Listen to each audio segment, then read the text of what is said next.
बाड़ी की सारी जमीन अपने नाम लिखवा लेता है।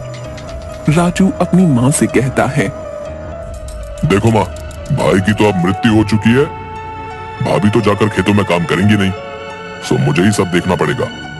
इन कागजों पर अंगूठा लगा दो। बाकी भाभी और बच्चों की चिंता मत करो, उनका सारा खर्च मैं उठा लूंगा। तुम लोगों को चिंता करने की जरूरत नहीं है। बूढ़ी माँ राजू की बातों में आकर अंगूठा लगा देती है, पर राजू बहुत मक्कार निकलता है। 2-4 दिनों में वो जमीन को औने पौने दाम में बेचकर गांव से फरार हो जाता है। कैसा कपूत पैदा किया मैंने, जो अपने ही घर को बर्बाद करके भाग गया। अब हम लोग क्या करेंगे?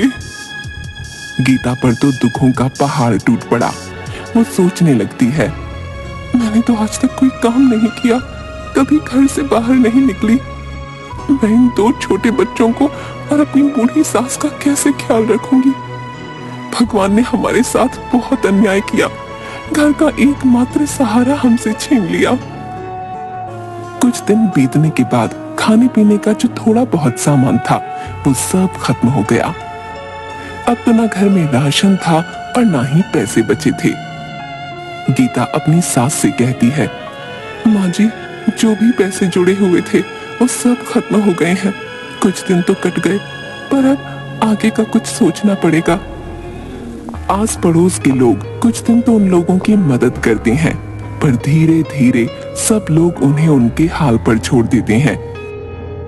गीता अपनी बेटी से कहती है, बेटी, अब बस केवल थोड़े से दाल और चावल ही बचे हैं। आज का ही खाना बन पाएगा, कल से मुझे कुछ काम ढूंढने जाना पड़ेगा। मैं बहुत चिंतित हूँ कि तुम लोगों को अकेला छोड़कर मैं काम पर कैसे जाऊंगी। माँ जी भी तो बीमार रहती हैं, उन्हें किसके भरोसे छोड़कर जाऊं? आप चिंता बिल्कुल न करें, आप तो भगवान की इतनी पूजा करती हैं, वो जरूर आपकी मदद करेंगे। हाँ बेटी, अब भगवान ही हमारी मदद कर सकते हैं, तुम भी उनसे प्रार्थना करना। चलो अब खाना खा लो।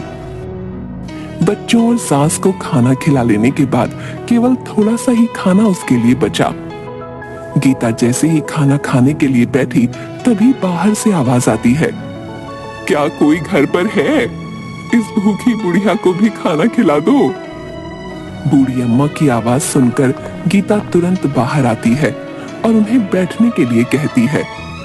गीता ने अपने लिए जो थोड़े से दाल चावल रखे थे वो उस बुढ़िया को देने के लिए प्लेट में डालकर ले आती है। ये जो थोड़ा बहुत खाना है खा लो, मेरे पास आज केवल इतना ही भोजन है, आप इसे ग्रहण कर लें। बूढ़ी अम्मा खाना खाते खाते गीता से पूछने लगती हैं, क्या हुआ बेटी, उदास क्यों है? गीता उस बूढ़ी अम्मा को सारी कहानी बताते हुए कहती है कि किस तरह अचानक उसके पति की मृत्यु के बाद घर का सारा भार उसके ऊपर आ गया और कमाई का कोई जरिया नहीं है। आज तो राशन भी खत्म हो गया है। मुझे समझ नहीं आ रहा कि अपने छोटे छोटे बच्चों और बूढ़ी सास को छोड़कर कैसे बाहर काम पर जाऊं, और यदि काम नहीं किया तो इनके लिए खाना कहां से लाऊंगी? बूढ़ी अम्मा गीता की सारी बातें सुनकर उससे कहती है, तुमने ये जो दाल चावल बनाए थे इनमें बहुत ही स्वाद था, तुम्हारे हाथ में स्वाद है। घर के बाहर ही तुम दाल चावल का ठेला क्यों नहीं लगा लेती, जिससे तुम्हें घर छोड़कर कहीं जाना भी नहीं पड़ेगा और तुम्हारी कमाई का जरिया भी बन जाएगा। मैं तुम्हें एक नमक का पैकेट देती हूँ, ये एक जादुई नमक है, तुम अपने खाने में इसी पैकेट से नमक डालना, फिर देखना उस खाने का स्वाद। तुम्हारा सारा खाना हाथों हाथ बिक जाएगा और तुम्हें कभी पैसे की कोई परेशानी नहीं होगी। ये कहते हुए बूढ़ी अम्मा गीता को एक नमक का पैकेट देती हैं। आपका बहुत बहुत शुक्रिया अम्मा, आपने तो मेरी समस्या हल कर दी। अब मैं घर पर रहकर ही सब काम कर लिया करूंगी और मुझे अपने बच्चों को छोड़कर कहीं दूर भी नहीं जाना पड़ेगा। तुम बहुत ही अच्छे दिल की औरत हो, तुम्हारे मन में लोगों के लिए दया भाव है और तुम लोगों की मदद करना चाहती हो, इसीलिए मैं तुम्हें ये जादुई नमक दे रही हूँ। ये तुम्हारी बहुत मदद करेगा। हाँ, ये याद रखना, ये पैकेट कभी भी खाली नहीं होगा, बस तुम इसे एक जगह संभाल कर रख देना और हमेशा खाने में नमक इसी में से डालना। भगवान तुम्हारा भला करेंगे। ये कहते हुए वो बूढ़ी अम्मा वहां से चली जाती हैं। गीता अगले ही दिन भगवान का नाम लेकर खाना बनाने का काम शुरू करती है। पहले दिन वो दाल चावल ही बनाती है और उसमें वही जादुई नमक डालती है। वो अपने आसपास के सभी घरों में कहलवा देती है कि आज से वो दाल चावल बनाकर बेचने का काम शुरू कर रही है। जिसे भी दाल चावल लेने हो वो उससे खरीद सकता है। पहले ही दिन कुछ लोग गीता से दाल चावल खरीद कर खाते हैं तो उसके दाल चावल के स्वाद से वो लोग बहुत खुश होते हैं। गीता बहन, वाह क्या बात है। ये दाल चावल तो बहुत ही स्वादिष्ट है? हम भी रोज घर में दाल चावल बनाते हैं, परंतु ऐसा स्वाद तो कभी भी नहीं आया भाई। हाँ भाई, ऐसे दाल चावल ना गुड्डू की माँ जो है 100 साल लगा कर भी नहीं बना पाएगी, बता रहा हूँ। स्वाद आ गया भाई सच में। हाँ, गीता के बनाए दाल चावल धीरे धीरे पूरे गांव में मशहूर हो जाते हैं। पूरे गांव भर में उसके दाल चावल की तारीफ होने लगती है। उस जादुई नमक के स्वाद ने अपना जादू चला दिया और गीता के बनाए दाल चावल गांव भर में मशहूर हो गए। अब गीता जितना भी खाना बनाती वो हाथों हाथ बिक जाता। गीता की अच्छी खासी कमाई होने लगी और उसके पास पैसे भी जुड़ने लगे। गीता अपनी सास से कहती है, माँ जी, हमारे बनाए दाल चावल पूरे गांव भर में सबको पसंद आ रहे हैं और रोजाना ग्राहक बढ़ते ही जा रहे हैं। अब हमारे घर में पैसे की कोई कमी नहीं है। मैं सोच रही हूँ क्यों ना मैं अपने साथ काम करने के लिए एक नौकर को रख लूं और हम दाल चावल के साथ साथ सब्जी और रोटी भी बनाकर बेचेंगे, जिससे कि हमारी कमाई और बढ़ेगी। हाँ हाँ, क्यों नहीं बेटी, तुम इतने मन से और साफ सफाई से खाना बनाती हो तो खाने में तो स्वाद आएगा ही। तुम इसी तरह मेहनत करती रहो, भगवान तुम्हें सफलता देंगे। बस फिर क्या था, गीता अगले ही दिन से मुन्ना नाम के एक लड़के को अपने साथ काम करने के लिए रख लेती है। खाना तो गीता ही बनाती थी, जिसमें वो जादुई नमक डालती, परंतु खाना परोसना, ग्राहकों से पैसे लेना और उन्हें खाना डाल कर देना, ये सब काम के लिए उसने मुन्ना को रख लिया। मुन्ना काफी गरीब था और चालाक भी। जब उसने देखा कि गीता का बनाया हुआ खाना इतना बिकता है तो वो सोचने लगा, क्यों ना मैं भी किसी तरह खाना बनाकर अपना अलग ठेला लगा लूं। यहाँ नौकरी करते तो मुझे 4 पैसे ही मिलने वाले हैं, परंतु अपने ठेले से मुझे अच्छी कमाई हो जाएगी। मुन्ना अपने दोस्त से कहता है, अरे यार, ये दिन भर की नौकरी करने के बाद मेरे हाथ में तो कुछ भी नहीं आता।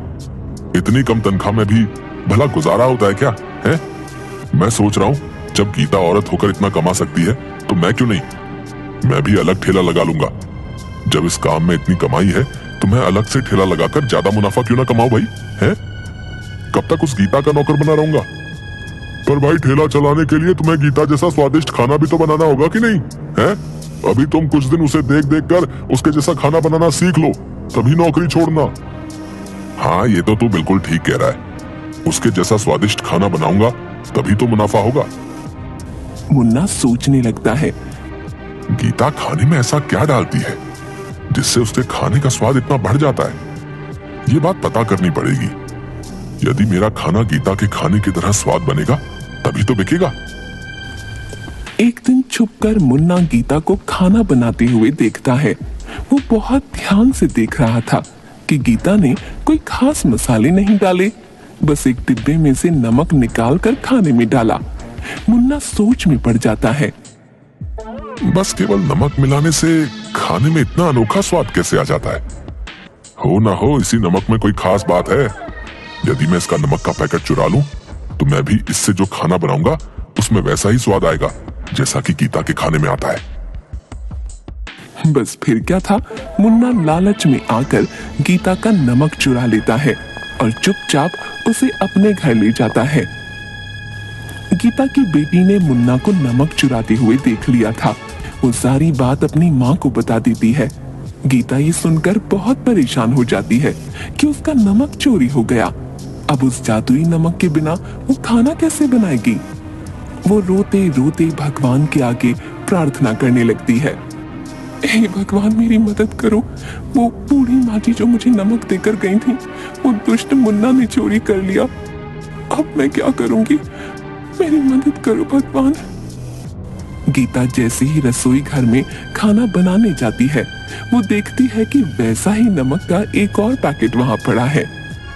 गीता ये देखकर बहुत हैरान हो जाती है कि ये नमक का पैकेट यहाँ कैसे आ गया। गीता भगवान का शुक्रिया अदा करती है कि उन्होंने उसकी मदद की। वो तुरंत जादुई नमक से खाना बनाने लग जाती है। उधर दूसरी ओर मुन्ना भी उस चुराए हुए नमक से खाना बनाकर अपने ठेले पर लगाता है और सभी लोगों से कहता है, आइए आइए और मुन्ना के ठेले पर आकर स्वादिष्ट खाना खाएं। लोग मुन्ना के ठेले पर खाना खाने आते भी हैं, पर जैसे ही वो लोग खाना मुंह में डालते हैं, उसे थूकने लगते हैं। अरे थू थू थू थू थू थू है? इतना बेस्वाद और गंदा खाना है। इसमें तुमने नमक मसाले डाले हैं या जहर डाला भाई? है? थू थू थू थू थू थू। हमारे सारे पैसे बर्बाद कर दिए। ये खाना तो कोई जानवर भी नहीं खाएगा। लाओ हमारे पैसे वापस करो। सभी लोग मुन्ना को भला बुरा कहने लगते हैं और अपने पैसे वापस लेकर वहां से चले जाते हैं। वो बहुत दुखी होता है कि उसने तो पैसे उधार लेकर बहुत सारा खाना बना लिया था, परंतु सारा खाना बर्बाद हो गया, जिससे उसका बहुत नुकसान हुआ। अगले दिन मुन्ना रोते हुए गीता से माफी मांगने जाता है। उसे समझ में आ गया था कि एक भली औरत के साथ बुरा करने और चोरी करने का अंजाम उसे मिल गया है। वो गीता के आगे हाथ जोड़ते हुए कहता है, गीता बहन, मुझे माफ कर दो।